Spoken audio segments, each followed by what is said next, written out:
Hello friends, स्वागत है एक बार फिर आपके अपने यूट्यूब चैनल एजुकेशनल फैक्ट 2.0 पर। साथियों, जैसा कि आपको पता है कि हम नित्य प्रतिदिन अतिथि शिक्षक, प्राथमिक शिक्षक, माध्यमिक शिक्षक एवं शिक्षा विभाग से जुड़ी तमाम नए नए अपडेट लाते रहते हैं। तो साथियों, उसी के क्रम में आज हम वार्ता करने वाले हैं अतिथि शिक्षकों के संबंध में एक महत्वपूर्ण अपडेट जो लोक शिक्षण संचालनालय भोपाल के माध्यम से दिशा निर्देश जारी हुए हैं और हाल ही में बीसी की जो बैठक होती है हर महीने में वो भी संपन्न हुई है। तो साथियों, उसमें क्या निर्देशित किया गया है, जो डीओ है और जो इसके बाद जो संकुल प्राचार्य महोदय हैं, इन सब के लिए उसमें दिशा निर्देश दिए गए हैं। तो महत्वपूर्ण जो मुद्दा है साथियों, वो अतिथि शिक्षकों और शिक्षकों के लिए है जो ई अटेंडेंस से संबंधित है। साथियों, आप सबको पता है कि अभी तक जो अटेंडेंस का टाइम था वो लगभग शिक्षकों के लिए और जो ऑफिस में कार्य कर रहे हैं शिक्षक उनके लिए, जैसे बाबू होते हैं, इन सब के लिए जो टाइम था वो लगभग 11:30 तक इन कर सकते थे और आउट करने का समय 3:30 था। लेकिन कल अचानक विभाग के माध्यम से अपडेशन किया गया और ई अटेंडेंस को जो समय सारणी थी उसका चेंज कर दिया गया। उसमें देखा गया कि जो 10:30 टाइम था उसको 10:45 और 11 टाइम था उसको 10:30 कर दिया गया। उसके बाद देखा गया कि जो शाम का जो टाइम 3:30 पर होता था वो 3:45 से आउट होने लगा। तो इस प्रकार से उसमें अलग अलग बदलाव हुए।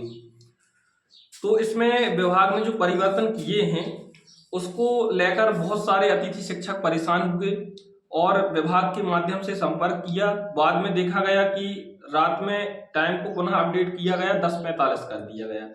तो इन सब को लेकर निर्देश हुआ है कि यदि आप शिक्षक के रूप में कार्य कर रहे हैं तो आपको फिलहाल 10:30 से 10:45 तक आपको ये अटेंडेंस लगानी होगी, अन्यथा की स्थिति में आपका मानदेय काटा जाएगा। तो आप लोग सावधान रहें क्योंकि पोर्टल पर हर समय की लोकेशन अपडेट होती है। आप लोग जो अटेंडेंस लगाएं वो 10:30 से लेकर 10:45 तक आप लगा सकते हैं। वहीं बात करें हम जो ऑफिस में बाबू और अन्य लोग कार्य करते हैं, कार्यालय का जो समय है वो लोग अटेंडेंस 10:30 के पहले लगाएं, अन्यथा की स्थिति में उन लोगों का भी वेतन कटेगा और मानदेय कट सकता है। ठीक है ना।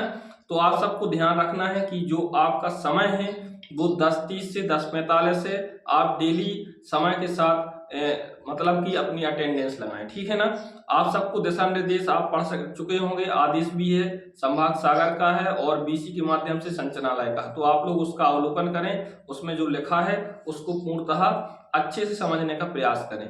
वही बात करें हम आवंटन को लेकर, तो आवंटन की जो सूची है वो 15 अगस्त के बाद ही आ पाएगी। अभी वर्ग 3 की जो भर्ती है वो प्रचलन में है, वहाँ के जो शिक्षक हैं वो पहुंचेंगे अपनी शालाओं में, इसके बाद ही आवंटन होगा।